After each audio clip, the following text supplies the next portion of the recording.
Welcome back, Exile. At the end of last week's video we promised that this week we would focus on ways to generate currency with our totem build.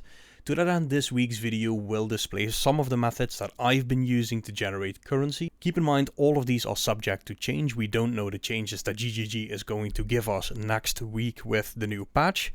But until that time, these will definitely be usable. At the end of the video, we will also be showing some of the changes that we've made to the build. Once again, subject to change. We don't know if the Gemling will survive. And none of these are mandatory. Last week's build guide still works. But if you want to push this build to the absolute max, keep watching, because we've made some very interesting changes. Let's first dive into the showcase, and then we'll get into currency strategies. Let's go, guys.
First thing I want to talk about is farming breaches in maps. There are quite a few guides on YouTube already on how to do this efficiently, so I'm gonna try and keep this short and sweet for you guys.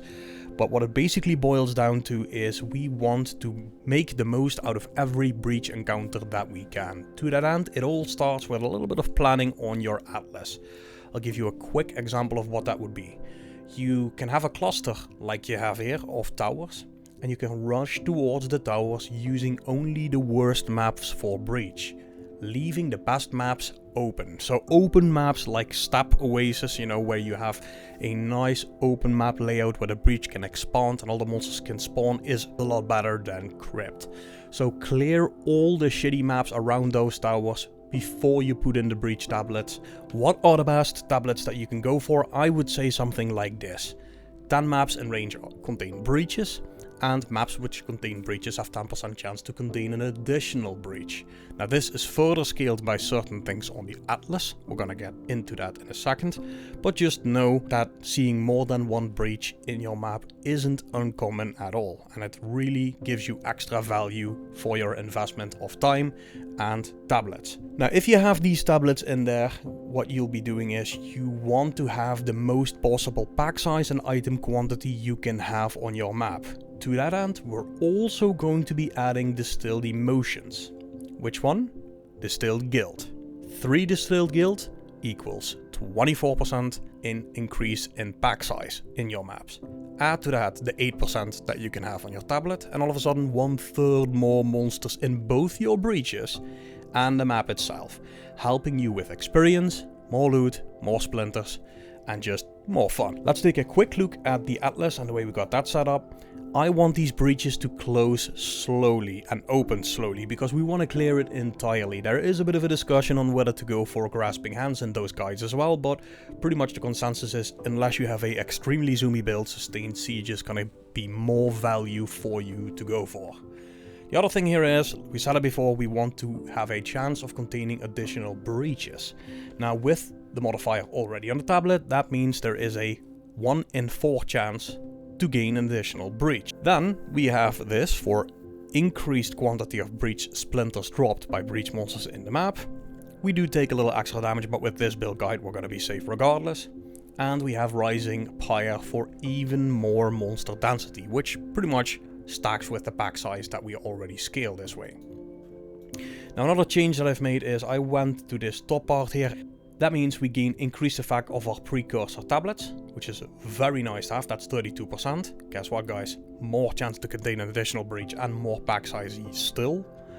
And you have 20% chance to gain double effect of the precursor tablets. It all just adds up nicely to gain as many breaches, as many density and as many splinters as you can possibly get. On top of that, the emotions make it so you gain a few extra Simulacrum splinters on top of it. It's not going to be as much as pure Simulacrum splinter farming, but hey, every extra little bit of profit is going to help. Next up, we are going to be looking at farming Simulacrum splinters. And we're going to be doing this in a really surprising way. We're going to be using the towers that most people would say are trash maps. The same towers that we put the tablets in are now going to be used to make us rich. Because in just 5 of those towers, you have a full Simulacrum. And a Simulacrum is over 2 divines. So instead of feeling it to be a chore to run those tower maps, they are actually used in the grand scheme of generating profit. How do we do this? What we have is we have maps like this. You don't need to go to the market for these maps, you can actually drop these maps. What's important on it though is that we have around 100% or plus Delirium, and that we don't have the less regen tag on there. Anything else is great. Increased quantity, rarity, fine, but it doesn't do too much for those splinters. Now how do we get maps like this? Get out of my head. 20% chance for maps or waystones found to have random instilled emotions applied. Quite a few of those maps will drop with around 100% Dali. Now this isn't sustainable for all your maps because they don't drop that much, but for specifically towers, it is going to be enough to have one of these for every tower that you do. Now why do we choose towers? in the showcase, you could have seen that the small corridors don't spawn any fracturing mirrors, right? The fracturing mirrors are the specific mechanic that spawns monsters that drop the shards. In these small corridors, there are no fracturing mirrors. It's only in those circular open spaces in the tower map. And what that means is you never have to look for those mirrors. All you need to do is just walk those small corridors, go from open space to open space, crack the mirrors, and you will be looking at 50 to 70 splinters per one tower map. A map that most people would consider trash to run. This turns those maps into little gold mines. We have 50% increased fracturing mirrors, for which I'm not sure if that spawns with a map that already is delirious. I would think it doesn't, but it's nice to have in maps that aren't, right? Because we want more splinters regardless, even if we're not running the towers. We want to have 20% chance for random instilled emotions applied, like we just explained, and we want to have double the amount of Simulacrum splinters found, at the drawback of taking some more damage, but with this build, that shouldn't be an issue. We also have 50% increased reward progress, and the fog dissipates 50% faster, which I haven't found to be a problem. Now these two, I think, like I just said, only apply in maps that don't already have this. But these two are the two you want to have to get to this point and to farm these in the towers efficiently. Now this is just a little bit of a side strategy, it's not something you do in every single map. For me, I focus on these maps for towers specifically, and every 5 towers I do is 2 divines, because I gain a Simulacrum from it. And that's easy money for something that most people would consider a trash map. Next up, we are going to be taking a look at farming currency through doing the most beloved content by all, the Trial of the Sagamores. Now, if you hear a little bit of sarcasm in there, that might be correct. But guys, I'm here to tell you, it is not all that bad. Now, what you want to do, if this is your main content, is you want to be able to farm it as fast as you can possibly farm it. To that end, all of your relics should have movement speed. You want to get to 75% of your honor resistance, which is the cap unless you increase it somehow through relics as well, but 75% is enough. And for me personally, I go for increased quantity of keys dropped by monsters. There are also relics that will give you increased quantity of relics dropped if that's what you want to hunt. But for me, this seems to be the way to go, and like we've shown in multiple showcases already, you're going to be zooming through this really quickly. So you'll be hunting Time Lost and Grand Spectrum chests, specifically, right? Grand Spectrum jewels can be multiple divines, Time Lost, even the magical ones can be multiple divines, because for some reason they seem to be scaling with the Adorned. So keep in mind, if you have a magic jewel drop, that you don't just willy-nilly up it to rare and think it's useless. Check the trade site, because you might be looking at quite a bit of currency indeed. As for the third option that you'd go for in your chest, it would be the royal chest, dropping normal jewels. And the fourth and fifth option would be going for small relic chests, and either the mysterious ones or whatever you please. Pretty much what you want to do is run Sanctum, let's call it what it is, as fast as you can possibly do it. Make sure that you're going to be safe. The amount of honor that you're going to get is going to be about equal to the amount of life that you have. So running this at 8,500 with even more speed on the Trill Steel is going to make it that much faster for you. There really isn't much else to say in here. This is about practice, this is about having enough honor, it's about having those relics, doing it fast, and it is really spiky profit. You might spend a few hours and not get anything, and then you get like a 4, 5, 6 divine jewel. It's up to you whether you like that or not. For me, I like to have a bit more steady income, but there is definitely potential for huge profit spikes while running Trial of the Sagamores. Next up, we're going to be looking at our next way of farming currency, and that is Ultimatum, guys. Yes, Ultimatum will get you to a really steady income. It is not super spiky, but it is very steady. Now, a couple of things that you want to see drop from this is at the end of every run, you get something like this. You get the Cowardly Fate, Deadly Fate, and Victorious Fate. And I think the Deadly Fate is worth most. It's 28 Exalt per. On top of that, what you're hunting for are the soul cores, and this is where you gain quite a bit more currency.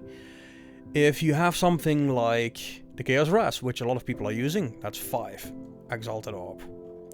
If you get this one, the increased maximum life, it's also 5. So it's pretty much an easy 5 Exalt for most of them that you get.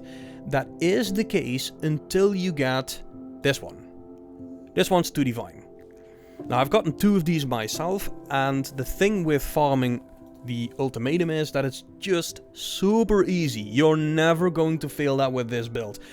The 3 things you need to watch out for that you don't want to have is the volatile cores, where monsters release volatile cores, the revolving pyramid beams that give you corrupted blood, and the less recovery. Everything else is fair game. You can survive the physical explosions, the blood orbs, the lightning storms, the lightning turrets, the enraged bosses. It all doesn't matter. You're gonna smack everything silly in there. It's gonna be very difficult to give you guys a number of this is the amount of divines per hour, because it depends on how fast you farm it and more than anything else on RNG. But if you can stomach the monotony of the content, as is the case with a lot of other content, this is a really smooth and pretty much guaranteed way to get more currency if you're just starting out in the setup and you don't have it tweaked this crazily just yet. Now there are enhanced versions that you can drop when you fight the Trial Master or when you carry people for the Trial Master, and those enhanced versions can look like this. It sacrifices a certain amount of currency to receive double on trial completion. The reason you saw me drop 6 divines from one of these rewards was exactly that. You put in 3 of your own divines. If you fail it, goodbye divines, just like PoE 1. If you succeed, it doubles the currency you put in there. I want to caution you guys to go to the trade site, because you need to keep in mind how this works. If you go to the trade site, you see 3 nice little scammers here trying to remove divines from your stash tab and into their pocket. Why am I being so harsh? Let me tell you. You need to sacrifice 3 divines of your own divines and you receive double. That means you don't make 6 divines. You make 3 divines. And you have to put up 3 of your own divines to do so. So if I put in 3 and it drops 6, then I need to subtract that which I had to put in the first place, meaning 3 divines profit. If I buy one of these things, and there's only 3 people listing them, what happens is you lose 2 divines on your run. So don't get scammed by these either brain dead peoples or just scummy peoples that are trying to scam you out of 2 divines, because that's not the way to go. Be very careful before you go to the trade site like that. Alright guys, next up we're going to be looking at farming Simulacrum. Now Simulacrum is quite daunting in that it is content that is extremely rippy and it requires you to have good damage and good defenses. The changes we've made to the build to make that more accessible will be later in this video, so I'm not going to go over those. Let's go over in why you want to be running Simulacrum. Simulacrum drops quite a few loose divines I've seen, but it also drops this. Distilled emotions. The later distilled emotions are the most valuable one, but stacking up these, and you'll get a few hundred if you keep running this, will give you quite a few exalts. Even this crappy distilled greed, which drops a lot, is going to be quite a few exalts if you have enough of them. But where this really starts to shine is when you start dropping these. 110, that's divine. Or these.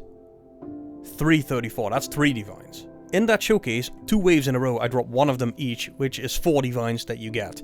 Now, will this happen to the point where farming Simulacrums is super profit like it was in PoE 1? Actually, I'm inclined to say no. That was a pretty lucky showcase. But if you can get to about farming equal to the amount of currency you put in there, if you buy them, or if you follow the Splinter farming portion of this guide that I've showed you guys and you farm them up yourself, I still believe it to be worth running them for profit. Why? Because there is a specific item that drops the last wave, and it is a unique mana flask. And that unique mana flask is called Melting Maelstrom. Once you click it, all mana gets recovered. You have 7 uses on it, it's 25 to 30 div. it is absolutely wild for mana stackers, and people are jumping on that like it's a trampoline right now. So if you can break even or get too close to just breaking even, I believe that the profit eventually will be really high if you can complete running all of them. Now so far I would say I'm at 80 to 90% of breaking even after doing 20 to 25 Simulacrum, so we're losing a little bit of currency every run that we do, but you gain a hell of a lot of experience if you're not dying in there. And like I said, if you believe in the big ticket hunting, that is one of the contents that you can do for real big ticket hunting. Now, fair disclaimer, will this mana flask survive next GGG's patch notes? I don't know. I think personally the flask will stay intact, but what they will do is they will make it so it consumes 60 out of 75 charges, or 75 out of 75 charges. They might change that up that way. We'll see if that's the case, but as it stands now, farming Simulacrums is one of those things where you about break even until you get a big ticket item. Now, the last thing I want to look at with you guys is you can generate currency through doing carries, whether that's carries for Ascendancy, whether that is carries to get people their points for their Atlas. There are multiple carry services that you can offer to people. I think TFT probably has a section on that. Personally, I haven't done this yet because as a community guy, if people need my help, I just offer it to them, or I don't have the time to do so, but I don't charge for that. But just know that if you want to make extra currency, that is available to you as well. Make sure your character is strong enough, because nobody likes somebody offering services that fails doing the services. So yeah, have a good character, and that would be another way to make extra currency. Now, the last way to create more currency is probably the most efficient, but it's also soul-sucking and boring. So you gotta be a person that likes to do this. Some people love it, some people hate it, but yes, it is trading. Specifically, flipping. There are quite a few things that you will find within Alva's currency exchange that have a different price than you will find on the trade side itself. Some things are easier to flip even than that. An example would be, a couple of days ago there was a flip that you could do on the trade market with skill gems.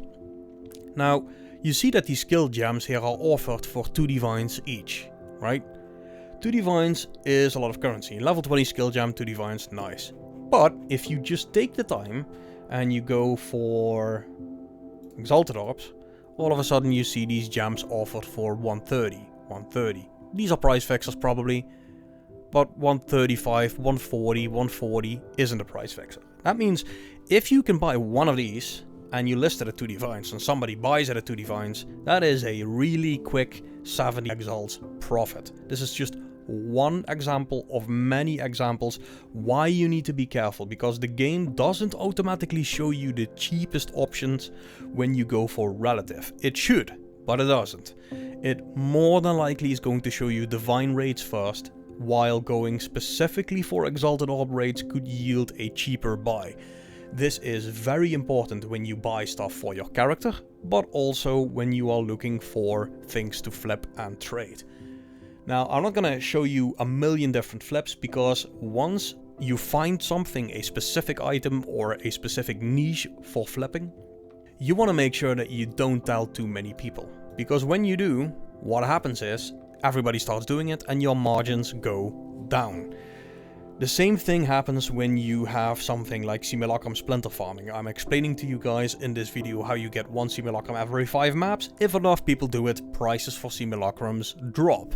That is just how the market works. So I advise to take your time, look at soul cores, look at specific items for meta builds, look at things like skill gems, and really find your own niche, find your own information on the market where there is a flip possible between buying and selling, and just do that for a couple of days. There is no more currency to be made by playing versus trading. If you trade efficiently, it is by far, in PoE 1 and PoE 2, the quickest way to more currency.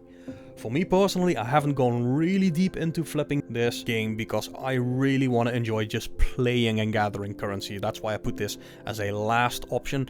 But realistically and honestly, if you find your niche, if you find that corner of the market that is untapped for buying and then reselling, there is so much currency in it, it's gonna dazzle you. You could set up specific live searches.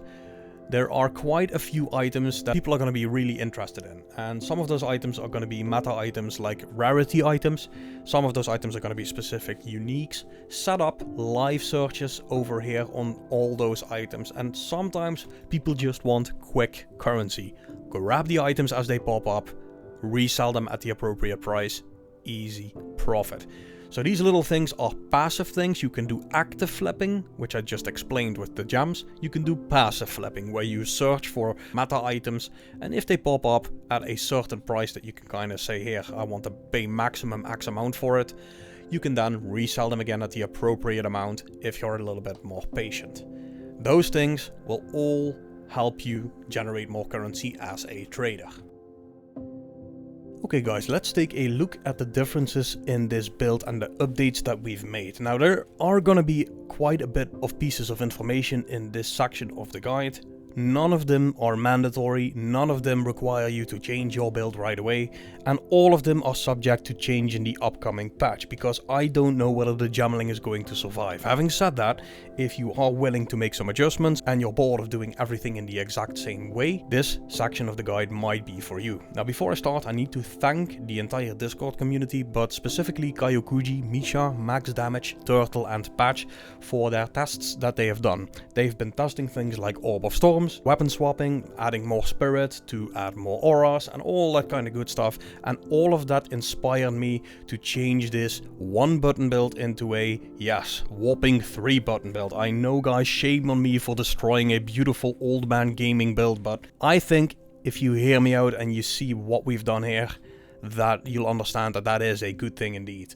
Now with this build I'm now farming Simulacrums quite a bit, and Simulacrums are reppy as hell. What that means is you want to be able to regen more, deal more damage and have more life. Now that's easier said than done with the setup that we have, outside of obviously the Invictus armor that we have here with the 5% increased attributes per socketed rune or soul core, and the life per rune or soul core, which is one of the changes I made. But other than that, it's really difficult to get to like 10k.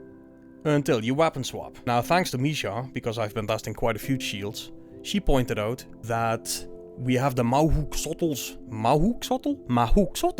that shield, and what it does is that it has increased effect of socketed soul cores, meaning that if you put 6% life in there, that you get 39% increased maximum life, and you can see that here, right? We swap back, it looks like that, we swap again, it looks like that, which is an insane life increase. Now, all this ties into a couple of things we've done with skills. I'm going to show you guys that in a sec. But the point is, we now put 3 totems down in Simulacrum instead of 4. So we don't have the less duration from the overabundance. And then we swap. The totems get snapshotted. We have 12,500 life, keeping us safe. And you feel a lot better in those Simulacrums. Do you need to go for a shield like this, or even need to go for weapon swapping? No, but know that risks of dying go up with lower health. Even at 9k, there's still risk in Simulacrum. It gets really reppy, guys. So this whole weapon swapping thing was the solution to a problem that wasn't even a problem in the first place while you did mapping or anything else, but once you go full reppy in Simulacrum, this helps a lot. In terms of gear changes, the other changes I made was I went for a pair of gloves like this. People have been commenting this under the YouTube channel. Why don't you go for attack speed? Well, we lose strength on there, but we gain 16% attack speed. And these totems scale really well with attack speed. So it's worth trying to look for those. If you can't, keep the gloves that you have right now with the strength on there. They're perfectly fine. Like I said, none of these switches are mandatory. I'm just showing you some options.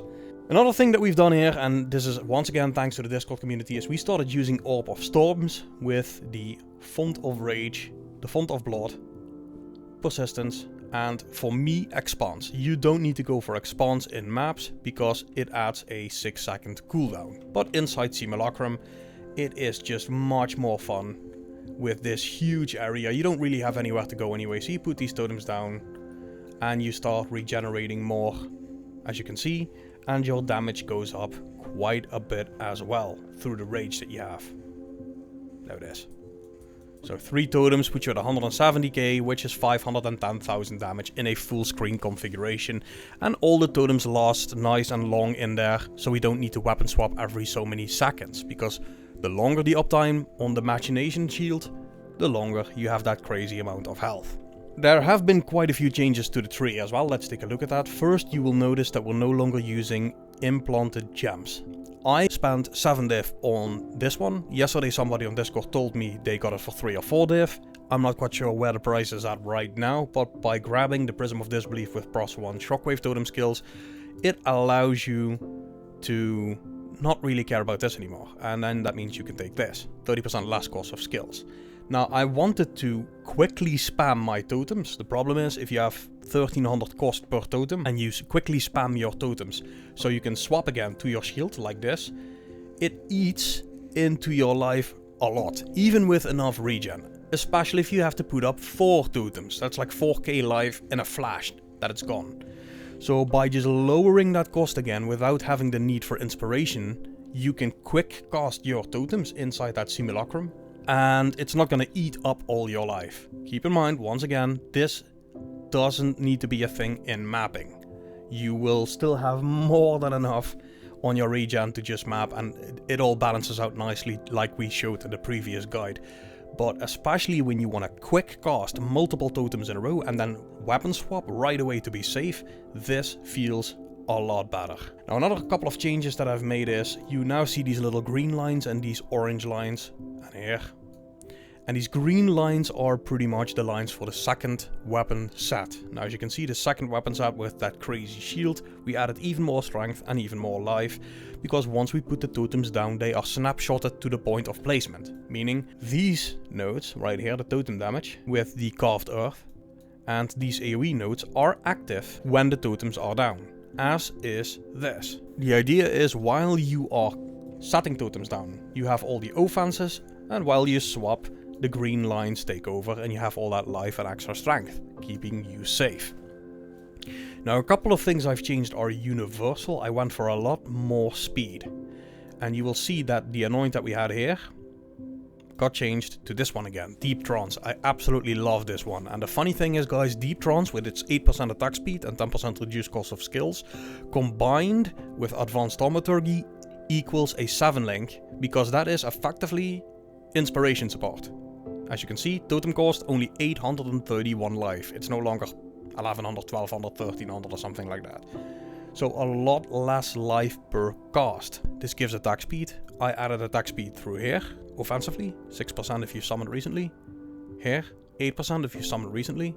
And we started adding skill speed, which is interchangeable for the attack speed as well. A little bit movement speed on there is nice. Now, as you see, we've been swapping quite a bit with the Against the Darkness between location here and here, because here we already have 3 points and we can just with 4 points add 2 more points for extra strength. But I think what I needed to do is make sure that we have this attack speed here, and it all feels a little less worthwhile if you put that jewel here. So I decided to put it back here, add that extra attack speed. This also answers the question that people had, like, why are you doing this? You don't have grenades or anything like that. It's just to scale life and strength. And that's pretty much the changes we've made to the build. There's just one last thing that I want to talk about, and it is the difference between this whole Simulacrum thingy and between mapping. For mapping, I added yet another layer of more speed, which is the Thrill Steel. Now, Thrill Steel, with regen corruption, your resistances should be fine. And now you have a lot more movement speed. But you also have more skill speed, right? Because Onslaught gives you the 10% increase movement speed, it gives you 20% increased skill speed, and this looks really, really smooth. So those are the changes that we've made to this build. Now keep in mind, guys, I am not going to make another guide on this. I think we need to wait until we see the patch notes from GGG to do any further development, because any recommendations I might do now might be rendered moot in about 3 or 4 days. So just wait for the patch notes, and then we'll take a look at what we do, whether we keep playing this at all, because I've got a couple of fun builds in mind that I want to try as well, or whether we keep developing this if the good lads from GGG allow us to work unimpeded. Now, I know it's been a little bit of a long video again, but if you made it to the end, you are an absolute trooper. If you have more pieces of advice, little tips, tricks, or hints that you feel that I've missed in this currency guide, please post them under this video. It really helps the channel grow to have that interaction with people. Guys, if you liked the video, leave a thumbs up, like, subscribe, and if you have suggestions for the build itself, let me know in the comment section as well, or let me know in Discord. For now, guys, I'm going to thank you all very much again for watching. I'm going to see you guys on the next one. Have a good one, guys.